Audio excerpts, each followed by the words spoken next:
بسم اللہ الرحمن الرحیم۔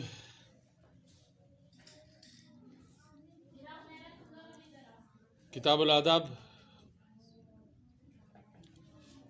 حضرت ابو ہریرہ رضی اللہ تعالیٰ عنہ کی روایت ہے، ان رسول اللہ صلی اللہ علیہ وسلم قال اتدرون ما الغیبہ؟ قالوا اللہ ورسولہ اعلم، قال ذکرک اخاک بما یکرہ، قیل فرأیت ان کان فی اخی ما اقول، فقال ان کان فیہ ما تقول فقد اغتبتہ الی آخر الحدیث۔ ابو ہریرہ رضی اللہ تعالیٰ عنہ سے روایت ہے، نبی کریم صلی اللہ علیہ وسلم نے صحابہ کرام سے پوچھا، اتدرون ما الغیبہ؟ پتہ ہے تمہیں غیبت کیسے کہتے ہیں؟ صحابہ کرام نے آگے سے جواب دیا، اللہ و رسولہ اعلم۔ اب صلی اللہ علیہ وسلم نے غیبت کی تعریف کرتے ہوئے ارشاد فرمایا، ذکرک اخاک بما یکرہ۔ غیبت کہتے ہیں کہ اپنے بھائی کا پیٹھ پیچھے ایسا تذکرہ کرنا، ایسا ذکر کرنا، اگر اس کو پتہ چل جائے تو اس کو ناپسند سمجھے۔ صحابہ کرام نے عرض کیا، رسول اللہ، جو ہم بات کر رہے ہیں اگر ہمارے بھائی میں وہ بات موجود ہے، وہ موجود نہیں ہے، اور جو بات ہم کر رہے ہیں وہ بات اس میں موجود ہے، پیٹھ پیچھے اس کی بات کر رہے ہیں، تو اب صلی اللہ علیہ وسلم نے فرمایا یہی تو غیبت ہے۔ اگر اس میں موجود نہیں ہے وہ بات، جو بات تم کر رہے ہو اس کے عدم موجودگی میں کر رہے ہو، تو وہ غیبت نہیں بلکہ وہ بہتان ہے۔ غیبت زبان کے گناہوں میں سے ایک بہت بڑا گناہ ہے، اور معاشرے کا تقریباً ہم میں سے ہر فرد کسی نہ کسی صورت، کسی نہ کسی درجے میں غیبت والے اس گناہ میں مبتلا ہے، الا ماشاء اللہ، جس کو اللہ نے بچایا وہ بچا ہوا۔ سب سے پہلے غیبت کی تعریف کرتے ہیں، پھر غیبت کا حکم جانتے ہیں، پھر کون کون سی صورت غیبت سے مستثنی ہے، یہی دو تین باتیں کرتے ہیں۔ غیبت کی تعریف ہوئی جیسے حدیث کے الفاظ ہے، ذکرک اخاک بما یکرہ، اپنے بھائی کا پیٹھ پیچھے ایسا ذکر، ایسا تذکرہ کرنا کہ اگر اس کو پتہ چل جائے تو اس کو ناپسند سمجھے۔ اب یہ جو تذکرہ ہے، یہ جو اس کے بارے میں بات کرنی ہے، چاہے یہ زبان سے ہو،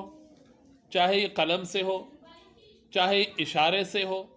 چاہے نقل اتار کر ہو، یعنی ایسا فعل جس سے اس کی خامی کی نشاندہی ہو جائے، ایسا کرنا جس سے اس کی خامی کی نشاندہی ہو جائے، ایسی بات جس سے اس کی خامی کی نشاندہی ہو جائے، یہ غیبت ہے۔ اور حضور نبی کریم صلی اللہ علیہ وسلم نے اسی غیبت کے بارے میں فرمایا کہ بڑے بڑے گناہوں سے بھی بڑا گناہ ہے۔ قرآن نے اس غیبت کو اس انداز سے سمجھایا کہ غیبت کرنا ایسا ہے جیسے اپنے مرے ہوئے بھائی کا گوشت کھانا ہے۔ پہلے انسان کا گوشت، پھر بھائی کا گوشت، پھر مرے ہوئے بھائی کا گوشت، یہ انسانیت سے جیسے بہت دور کی بات ہے، تو اسی طرح غیبت کرنا بھی انسانیت اور مسلمانی سے بہت دور کی بات ہے۔ احادیث بے شمار ہے اس پر۔ جہاں تک حکم ہے غیبت کے بارے میں، اصل تو یہی ہے کہ ناجائز ہے، حرام ہے۔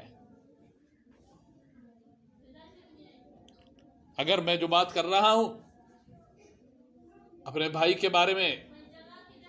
کسی مسلمان کے بارے میں، یہاں پر اخی سے مراد جو ہے حقیقی بھائی نہیں ہے، بلکہ کسی بھی مسلمان کے، کسی بھی بندے کے بارے میں بات کرنا، اگر اس میں موجود ہے اور میں اس کے عدم موجودگی میں وہ بات کر رہا ہوں تو یہی غیبت ہے۔ اور اگر جو میں اس کے بارے میں بات کر رہا ہوں وہ بھی موجود نہیں ہے، اور اس میں وہ بات بھی موجود نہیں ہے جو محفل میں بات کر رہا ہوں، غیبت نہیں بلکہ بہتان بن جائے گا۔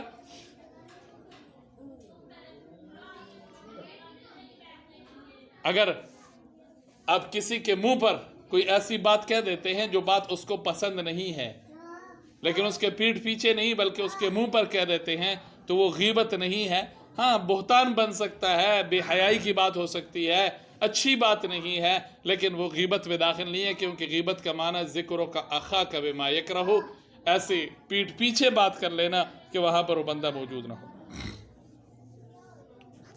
چند ایک صورتیں ایسی ہیں جن میں غیبت کا استثناء ہے، یعنی ان صورتوں میں غیبت کرنا گناہ نہیں ہے۔ مثلا کسی نے آپ پر زیادتی کی، اس کے ظلم سے بچنے کے لیے یا اپنا حق لینے کے لیے کسی کی غیبت، کسی کا عیب قاضی کے سامنے ظاہر کرنا، یہ غیبت نہیں ہوگا، جائز ہوگا۔ نمبر 2، کسی کا عیب بیان کرتا ہے اس لیے تاکہ دوسرا اس بندے کے ضرر سے بچ جائے۔ مثلا کسی آدمی کی عادت ہے نقصان پہنچانا، آپ دوسرے کو بتا دیتے ہیں بھائی بندہ اچھا نہیں ہے، ایسے بچ کے رہنا، یہ بھی غیبت میں داخل شامل نہیں ہے، گناہ گار نہیں ہوگا بندہ۔ تیسری صورت، کوئی شخص گناہ وغیرہ میں مبتلا ہے اور اپنے اس گناہ کو چھپاتا نہیں، اعلان اس گناہ کو کرتا ہے، تو اس بندے کا آگے اس گناہ کے حوالے سے آگے ذکر کرنا یہ بھی غیبت میں داخل نہیں ہے۔ ہاں بعض اوقات فضول گوئی میں بات آ سکتی ہے، مثلا حاکم ظالم ہے، کھلم کھلا ظلم کرتا ہے، آپ بے مقصد اس کا تذکرہ کریں تو یہ فضول گوئی بن سکتا ہے، لیکن گناہ جو غیبت کا ہے وہ گناہ اس میں شامل داخل نہیں ہے۔ نمبر 4، چوتھی صورت، کسی نے ظالم آدمی ہے، اس نے مظلوم کو بہت ستایا اور مظلوم بہت سخت ناراض ہے، مظلوم ظالم کے ظلم کو اس لیے بیان کرتا ہے کہ اپنے اندر کے بڑاس کو نکال سکے، اس کی بھی گنجائش ہے، لیکن حد سے تجاوز کرنا اور زیادہ ہی بات کرنا، اس میں احتیاط جو ہے وہ مناسب ہے، صبر ہی بہتر ہے، ورنہ ان برائیوں کا ذکر ہو جو اس کے بندے اور اس کے درمیان موجود ہے تو وہ غیبت میں شامل داخل نہیں ہے۔ اس لیے غیبت سے بچنے کی کوشش کرنی چاہیے۔ یہ جو استثنائی صورتیں ہیں ان سے بھی بچا جائے، لیکن اگر کوئی ان میں سے کسی ایک میں مبتلا ہوتا ہے تو اس کو غیبت کا گناہ نہیں ہوگا۔ اور یہ بھی بات ذہن میں رکھیں، میں بارہا بات کر چکا ہوں کہ غیبت کرنا گناہ ہے تو ایسے ہی غیبت سننا بھی گناہ ہے، لہذا جہاں ممکن ہو آپ روک سکتے روک لے، نہیں روک سکتے تو آپ اس جگہ کو چھوڑ دیں، جگہ کو چھوڑ کر چلے جائیں، اس کی طرف سے اگر دفاع کر سکتے تو اس کی طرف سے دفاع کر لیں۔ جہاں غیبت ہو جائے کسی کی تو اس کا تدارک، اس کا ایک طریقہ تو یہ ہے کہ جو ہم نے اس کی غیبت کی ہے اس کا ایک آسان راستہ یہ ہے کہ اس سے معافی مانگ لی جائے، کیونکہ حق العبد ہے، جب تک وہ معاف نہیں کرے گا اس وقت تک معافی نہیں ہوگی۔ ہاں ایک صورت کہ اگر میں اس کو بتلاؤں گا تو اس کو اور زیادہ تکلیف ہوگی، میں اس کو بتلاؤں گا اس کو اور زیادہ مجھ پر غصہ آئے گا یا معاملہ آگے سے آگے بڑھتا چلا جائے گا، تو پھر وہاں پر اس کی صورت یہ ہے کہ اس کے لیے استغفار کیا جائے، اس کی طرف سے کوئی صدقہ کیا جائے، اس کے لیے کچھ ایصال ثواب کیا جائے تاکہ اس تک وہ چیز پہنچے، اور اس کے بدلے کل قیامت کے دن جب وہ دیکھ لے گا کہ میری غیبت کی وجہ سے اس بندے نے مجھے اتنا کچھ دیا ہے تو وہ معاف کر لے گا۔ اس سے یہ بھی مسئلہ حل ہو جائے گا کہ اگر کوئی بندہ جس کے میں نے غیبت کی ہے اس بندے سے اب میری ملاقات نہیں ہو سکتی، کہیں کا تھا چلا گیا، میں وہاں تک پہنچ نہیں سکتا، یا دنیا سے ہی چلا گیا ہے، تو اس بندے کے اس غیبت کے تدارک کا بھی حل اور طریقہ یہی ہے کہ اس کے لیے کچھ ایصال ثواب کیا جائے، اس کے لیے مغفرت کی دعا کی جائے، اس کے درجات کی بلندی کی دعا کی جائے، اس کی طرف سے کوئی صدقہ خیرات کیا جائے، تاکہ جو غیبت کی وجہ سے اس کو تکلیف پہنچی ہے، جو غیبت کی وجہ سے اس تک بات پہنچنے کی وجہ سے جو وہ پریشان ہوا ہے، تو یہ ایصال ثواب اور یہ چیزیں دیکھ کر جو ہے اس کی وہ پریشانی دور ہو جائے اور اس کے وہ مسئلہ جو ہے حل ہو جائے۔ اس لیے کوشش کرنی چاہیے، سب سے پہلی بات تو یہ کہ غیبت سے بچا جائے، نہ غیبت کرے نہ غیبت سنیں۔ اور دوسری بات یہ کہ اگر کہیں کسی کی غیبت ہو جائے تو اس کے تدارک کی کوئی نہ کوئی صورت